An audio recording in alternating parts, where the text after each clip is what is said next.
Halo, Assalamualaikum warahmatullahi wabarakatuh. Ketemu dengan saya, Hendras Budi Paningkat, dalam catatan harian pegawai ATR BPN. Dalam video ini, saya akan menjelaskan tentang pemecahan sertifikat tanah, mulai dari informasi kegiatan, syarat, biaya, dan perjalanan berkas dari awal sampai selesai di kantor pertanahan, serta dinamika yang menyertainya, tentunya dalam perspektif catatan harian pegawai ATR BPN. Nah, teman-teman semuanya, Sobat ATR BPN, pernahkah Anda membeli bidang tanah untuk rumah, tanah sawah, kebun, ataupun tanah pekarangan kosong, di mana bidang tanah yang Anda beli ternyata telah bersertifikat atau telah terdaftar. Nah, sedangkan teman-teman hanya membeli sebagian dari sertifikat tanah tersebut. Nah, setelah Anda, teman-teman semuanya, membeli sebagian dari sertifikat tanah tersebut, tentu teman-teman ingin juga mengetahui bagaimana caranya agar kita dapat memiliki tanda bukti hak atau sertifikat tanah dari bidang tanah yang kita beli atas nama kita sendiri. Nah, bagaimana sih langkah administrasi yang harus dilakukan? Ya, jawabannya yaitu Anda harus mengajukan permohonan layanan pemecahan atau pemisahan sertifikat, pemecahan atau pemisahan bidang tanah dari sertifikat yang Anda beli sebagian tersebut. Setelah itu dilakukan proses balik namanya, tentunya terlebih dahulu dilakukan pembuatan akta jual beli. Setelah itu segera ditindaklanjuti dengan peralihan hak jual beli atau balik nama jual belinya. Nah, bagaimana sih proses pemecahan sertifikat di kantor pertanahan? Syaratnya apa aja? Biayanya berapa sih? Lalu berapa lama durasinya? Serta bagaimana proses permohonannya di kantor pertanahannya? Alur berkasnya seperti apa? Yuk kita bahas satu persatu ya.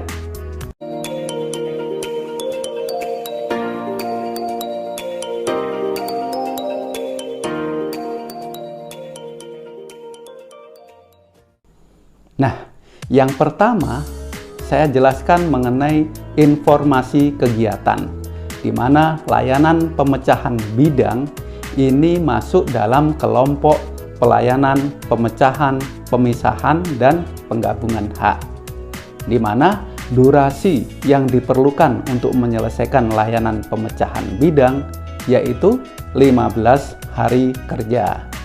Lalu, layanan ini merupakan kewenangan kantor pertanahan yang ada di kabupaten atau kota, bukan kewenangan Kanwil yang ada di provinsi ataupun kewenangan pusat ATR BPN yang ada di pusat. Nah, selanjutnya dalam kegiatan pemecahan bidang, pemecahan sertifikat ini diperlukan pengguna spasial dan operasi spasial, karena layanan ini membutuhkan kegiatan lapang, yaitu pengukuran bidang tanah dan proses pemetaan bidang tanah, di mana operasi spasialnya adalah SUB untuk pemecahan bidang, pemecahan sertifikat. Nah, operasi spasial untuk pemisahan namanya DIF. Nah, teman-teman, di sini ada perbedaan antara pemecahan dan pemisahan. Namun, saya tidak akan menjelaskan dalam video ini. Insya Allah akan saya jelaskan di video selanjutnya. Nah, untuk layanan pemecahan ini tidak dapat diakses secara online oleh PPAT, masyarakat, surveyor, dan penilai tanah. di mana ketentuan ini sudah diatur dalam Peraturan Kepala BPN Nomor 1 Tahun 2010 tentang Standar Pelayanan dan Pengaturan Pertanahan. Nah, teman-teman semuanya, selanjutnya syarat dari pemecahan sertifikat. Apa aja? Yang pertama yaitu Anda mengisi formulir permohonan yang disediakan, diisi dan ditandatangani pemohon atau kuasanya di atas materai cukup, di mana formulir permohonan yaitu memuat beberapa informasi, ya, beberapa formulir yang harus diisi, yaitu memuat identitas diri, luas, letak, dan penggunaan tanah yang dimohonkan. Terus memuat surat pernyataan tidak dalam sengketa dan memuat pernyataan bahwa bidang tanah tersebut dikuasai secara fisik. Nah, teman-teman semuanya, berdasarkan Peraturan Kepala BPN Nomor 1 Tahun 2010, di sini ada ketentuan di mana pemisahan ya, tidak boleh lebih dari 5 bidang, kecuali hanya untuk pewarisan. Lalu yang syarat kedua yaitu surat kuasa apabila dikuasakan. Saya sarankan urus sendiri sertifikat tanah Anda di kantor pertanahan. Lalu yang ketiga yaitu menyertakan fotokopi identitas pemohon, KTP, dan kartu keluarga yang sudah eKTP dan kuasanya apabila dikuasakan. Tentunya identitas ini telah dicocokkan dengan aslinya oleh petugas loket ataupun verifikator berkas. Nah, selanjutnya syarat yang keempat, fotokopi akta pendirian dan pengesahan badan hukum yang telah dicocokkan dengan aslinya oleh petugas loket apabila subjek hak dalam sertifikat adalah badan hukum. Tapi kalau perorangan, syarat yang ketiga tadi, ya. Nah, yang berikutnya yaitu sertifikat asli yang akan dilakukan pemecahan. Lalu yang keenam, menyertakan fotokopi SPPT PBB tahun berjalan. Lalu yang ketujuh, ada izin perubahan penggunaan tanah apabila terjadi perubahan penggunaan tanah, misalnya dari tanah pertanian menjadi tanah non pertanian untuk perumahan, di mana saat ini IPPT, izin perubahan penggunaan tanah, telah berganti nama, ya, kalau tidak salah KKPR, ya, namanya, ya. Nah, yang selanjutnya rencana tapak atau site plan dari pemerintah kabupaten ataupun kota setempat.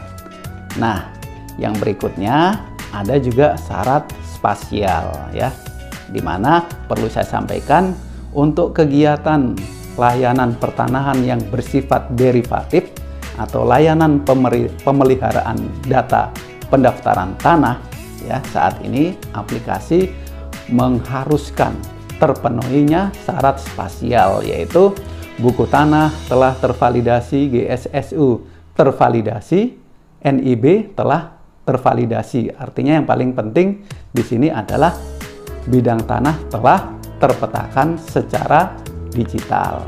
Nah, yang selanjutnya, berapa sih biaya dari permohonan pemecahan sertifikat ini, ya, teman-teman? Untuk biayanya dihitung dengan harga satuan biaya khusus, ya.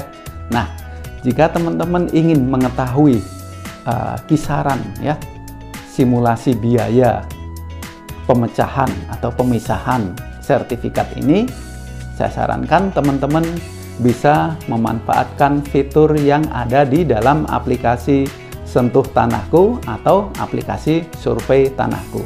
Di situ Anda cari daftar layanan, ya, layanan pertanahan, masuk ke layanan pemecahan ataupun pemisahan bidang. Di situ teman-teman bisa mengisi berapa jumlah bidang tanah yang akan dipecah, terus memasukkan luasnya berapa, penggunaan tanahnya dipilih apakah pertanian ataupun non pertanian, karena ini terkait dengan HSBKU. Lalu dipilih provinsi yang mana ya, provinsi mana ya, misalnya provinsi Sulawesi Tenggara. Lalu teman-teman bisa klik hitung biaya. Nah, itu biaya tercantum ya dalam aplikasi tersebut. Nah, di sini saya juga sampaikan ada biaya TAK ya, transportasi, akomodasi, dan konsumsi dari petugas ukur, koordinator petugas ukur ya, yang mengambil data di lapangan ya.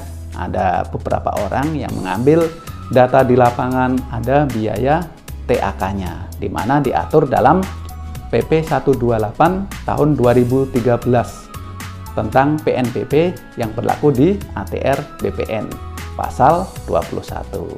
Oke, selanjutnya bagaimana sih proses perjalanan berkasnya di kantor pertanahan ya, melewati berapa meja saja proses layanan pemecahan ini ya, teman-teman. Di sini saya coba jelaskan ya. Yang pertama, setelah Anda memenuhi persyaratan ya, syarat-syaratnya sudah lengkap, syarat formilnya lengkap, tanahnya dikuasai juga, tidak ada masalah, Anda datang ke kantor pertanahan di loket layanan pendaftaran ya, di front office. Lalu Anda menyerahkan kelengkapan berkas permohonan Anda ya. Di situ petugas loket atau verifikator berkas akan memeriksa berkas Anda. Ketika berkas Anda diperiksa, dinyatakan lengkap dan bisa didaftar, maka akan dilakukan proses pendaftaran di aplikasi KKP, di mana petugas pendaftaran akan membuat surat tanda terima dokumen atau STTD dan mencetak surat perintah setor atau SPS. Nah, Anda setelah menerima SPS, Anda diharapkan segera membayar biaya administrasi ya, PNBP-nya melalui kode billing yang ada di SPS tersebut. Ya, di sini dikasih tenggang waktu 3 hari ya. Jangan sampai lewat 3 hari. Nanti hangus dan harus di-refresh ulang kembali dengan kode billing yang baru. Nah, setelah teman-teman menyelesaikan administrasinya, membayar biayanya, lalu petugas di loket pembayaran akan melakukan pembukuan daftar isian 305, 306, 302, 301. Nah, itu akan dilakukan prosesnya. Setelah itu, berkas Anda akan dikirim ke bagian seksi survei dan pemetaan atau di back office-nya. Nah, berkas Anda masuk di pelaksana kelompok substansi pengukuran dan pemetaan kadastral. Di sini pelaksana melakukan cek dokumen. Setelah itu, berkas masuk ke koordinator kelompok substansi di seksi SP ya. Kemudian dilakukan penentuan tanggal ukurnya. Dilakukan penunjukan koordinator dan petugas ukur yang akan mengambil data di lapangan. Nah, setelah itu berkas kembali lagi ke pelaksana kelompok substansi. Di sini akan dilakukan pembuatan nomor gambar ukur atau istilahnya dulu fileware ya, DI 107 ya. Nah, setelah itu juga akan dicetak surat tugas pengukuran STP. Setelah dicetak, berkas masuk ke koordinator kembali untuk diperiksa, dilakukan persetujuan surat tugas pengukuran. Lalu masuk ke kepala seksi survei dan pemetaan. Di sini kepala seksi melakukan penandatanganan ya, persetujuan surat tugas pengukuran. Nah, setelah itu berkas dikirim ke siapa? Ke petugas ukur ya. Petugas ukur menerima surat tugas pengukuran, lalu turun ke lapangan mengambil data fisik di lapangan, membawa alat mengambil data titik koordinat, mengukur besaran dimensi dari bidang tanah yang akan dipecah. Ya, biasanya akan di cross check dengan sertifikat induknya.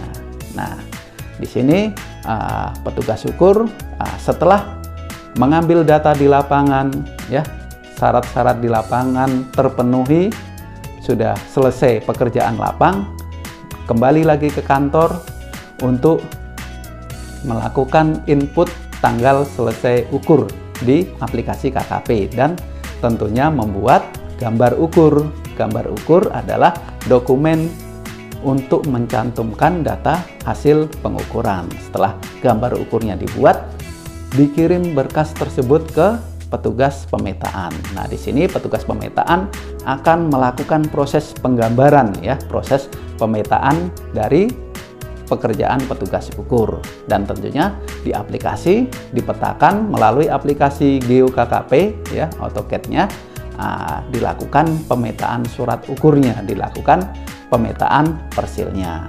Nah, setelah pemetaan persilnya ada, ya, kemudian berkas tersebut masuk ke pelaksana kelompok substansi, ya, di seksi SP. Di situ dilakukan input calon pemilik, ya, input calon pemilik persilnya.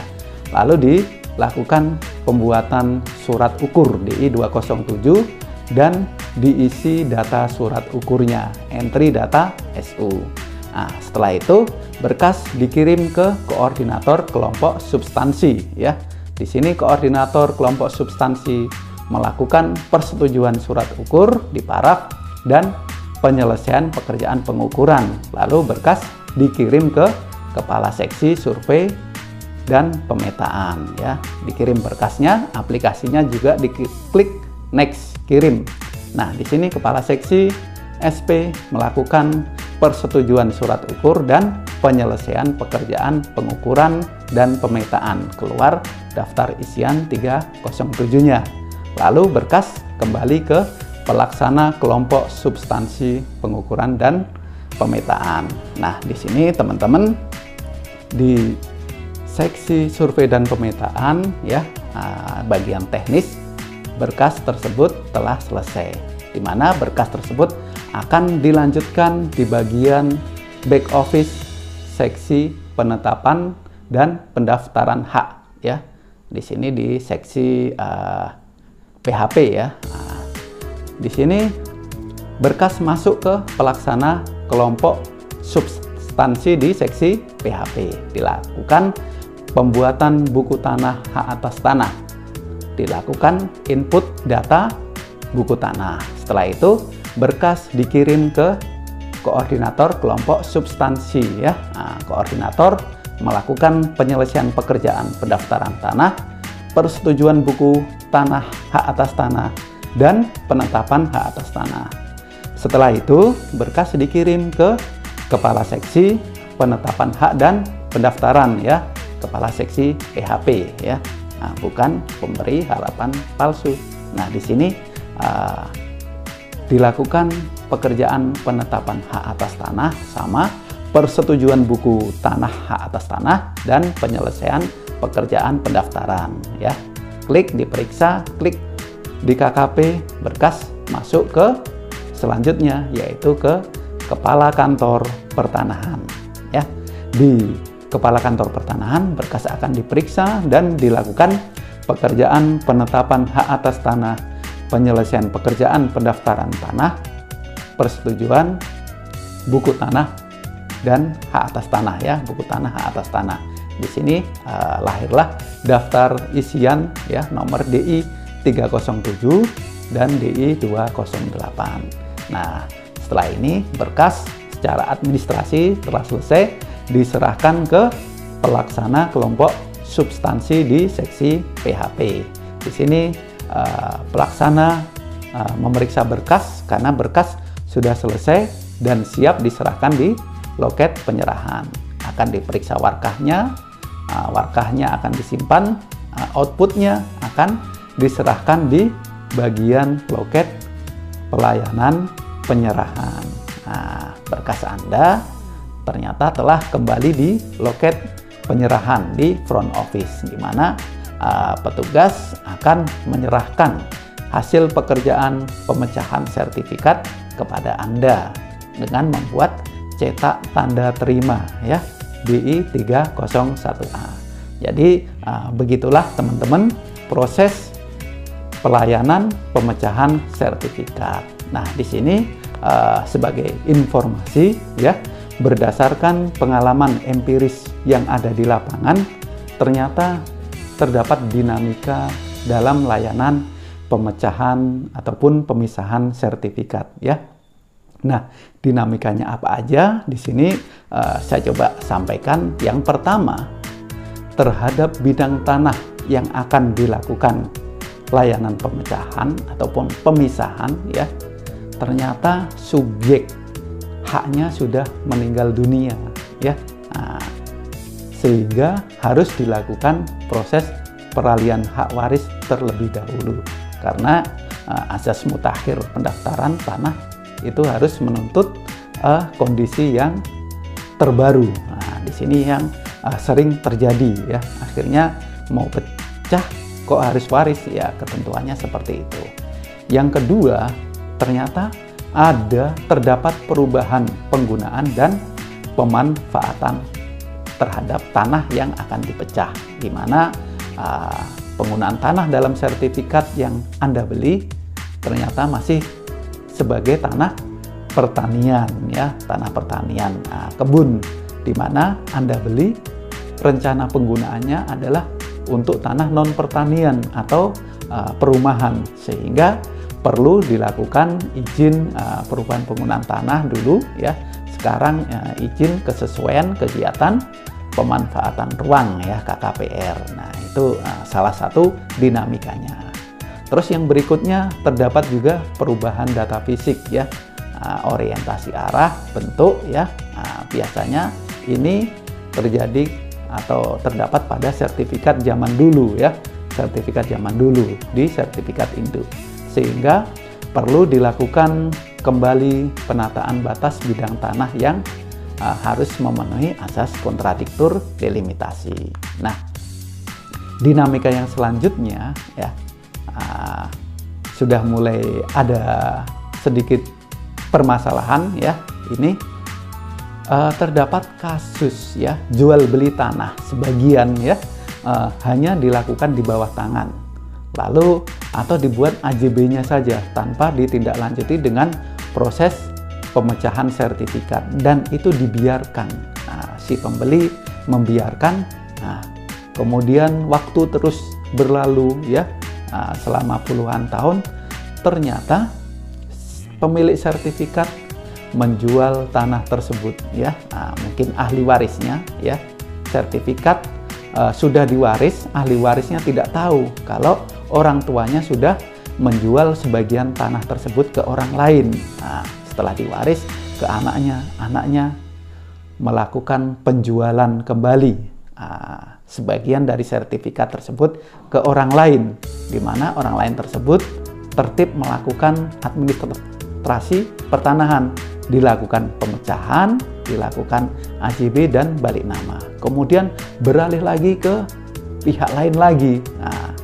Di situ akan menimbulkan masalah pertanahan ya. Model-model yang tidak tertib seperti ini ya, itu ada ya, sering juga kita temui di kantor pertanahan.